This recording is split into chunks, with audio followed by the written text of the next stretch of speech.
આજના યુગમાં ખાસ કરીને લોકો નોકરી માટે દોડાદોડ કરતા હોય છે અને બીજી બાજુ ખેડૂતો નોકરી છોડીને ખેતી અપનાવીને વાર્ષિક લાખોમાં કમાણી કરતા હોય છે। આજે અમદાવાદના એવા જ એક પ્રગતિશીલ ખેડૂતની વાત કરવાના છીએ કે જેઓએ નોકરી છોડીને ખેતી અપનાવી। ચંદ્ર અંબાલાલ પંડ્યા, ગામ બિરોલી, તાલુકો દસક્રોઈ, જિલ્લો અમદાવાદ।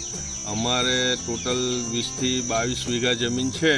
એમાં લીંબુ, આંબળા અને ફાલસા તો કરેલા, એ સિવાય તદુપરાંત ચીકુના 23 ઝાડ છે, પછી આંબાના 30-40 ઝાડ છે, દેશી આંબા પ્લસ બીજા કેસરને એવા કરીને બીજા કરમદાનું અમે ઉત્પાદન લઈએ છીએ।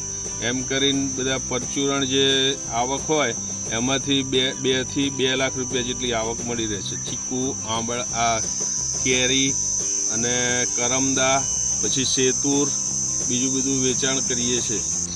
અમારે આ તો મારા ફાધર વખતથી હું જોડે જ છું।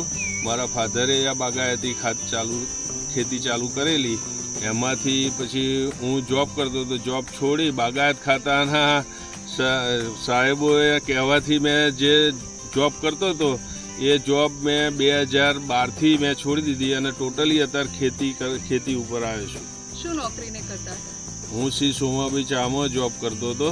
એમાં બાગાયત ખાતાના બધા સાહેબો કે આટલી બધી જમીન છે તો પછી તમે ખેતી કરો અને એમાંથી વધારે ઉત્પાદન લો, એટલે મારે પગાર કરતાં અત્યારે સારી રીતે હું જીવી શકું છું અને છોકરાઓને ભણાયા બધું સરસ કર્યું।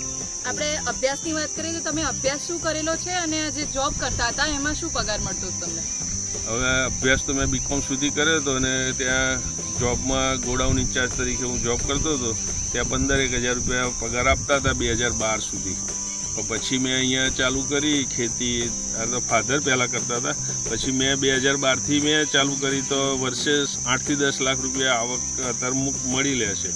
મારું નામ વિષ્ણુભાઈ પટેલ, મદદનીશ બાગાયત નિયામક, સેન્ટર ઓફ એક્સલન્સ મિરોલી, અને અમારી જિલ્લાની ઓફિસ નાયબ બાગાયત નિયામકની કચેરી અમદાવાદ વસ્ત્રાપુર ખાતે આવેલ છે। આજે આપણે ફાર્મ પર ઊભા છે તે અમદાવાદ જિલ્લાના દસક્રોઈ તાલુકાના મિરોલી ગામના ખેડૂત છે પંડ્યા કૃપેશભાઈ, કે જેમનું 35 વીઘાનું બાગાયતનું ફાર્મ છે।